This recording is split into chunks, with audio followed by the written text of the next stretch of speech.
বেছি উৎপাত নকৰিবা, মোৰ মুখ খুলি নলবা, নহলে জুবিনৰ আৰু অতি ঘৃণনীয় কাহিনীবোৰ ফা ফা কৰি লিখি দিম।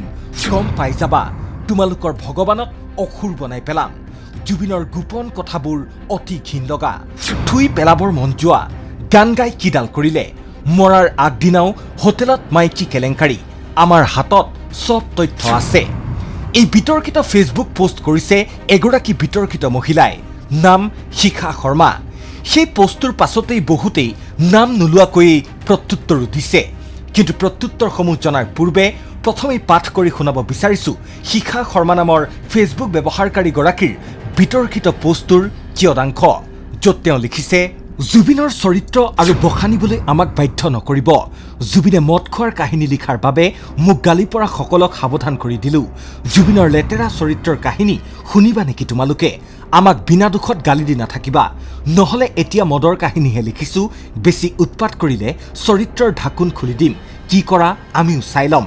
লম্পটক লম্পট বুলি ক'লে বেয়া পাই লাভ নাই। জুবিনে ন্যায় পাবলগীয়া একোডালেই নাই। অন্যায় হ'লেহে ন্যায় পাব। কি অন্যায় হ'ল জুবিনৰ লগত? কি হ'ল? মদ খাই খাই নিজেই মৰিল। এতিয়া নিৰ্দোষী মানুহ 5টাক জেলত ভৰাই ৰাখিবলৈ আহিছে। মোৰ কথা গুৰুত্ব দিয়াসকলক কৈছোঁ, মদাহীৰ সংগ নল'ব। মদাহীৰ লগত কলৈকো নাযাব। মদাহী নিজেও মৰে, আনকো মাৰি থৈ যায়। মদাহীৰ লগত কেতিয়াও বন্ধুত্ব নকৰিব। লগতে তেওঁ লিখিছে, জুবিনৰ নাম লৈ মহান ওলাই পামী বৰঠাকুৰে আমাক গালি দিব আহিছে। জুবিনক সমালোচনা কৰিবলৈ আমি জুবিনৰ সমকক্ষৰ নহয় বুলি পামীৰ কি দম্ভালি? কোন হয় পামী?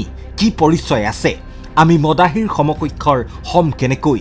শিখা শৰ্মাই লিখিছে, অৰ্ণৱ গোস্বামীৰ লগত মিলি মিছা কথাত সমগ্ৰ ভাৰতত পাপনৰ বদনাম উলিয়ালে কোনে?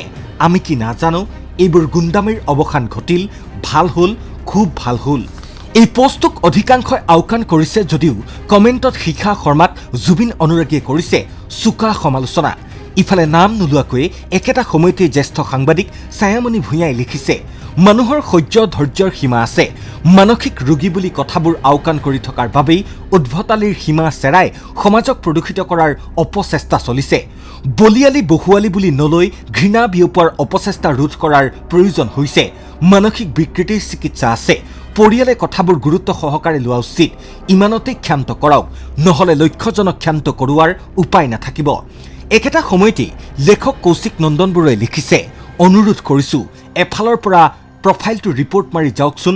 জুবিনদাক ভালপোৱা মানুহখিনিয়ে যদি হেশ্বটেগত 6 মিলিয়ন কৰিব পাৰে, এই একাউণ্টটো উৰুৱাব নোৱাৰিবনে? বাকী দাদাৰ ঘৰৰ মানুহখিনিৰ কি অৱস্থা হৈছে ভাবিব নোৱাৰোঁ।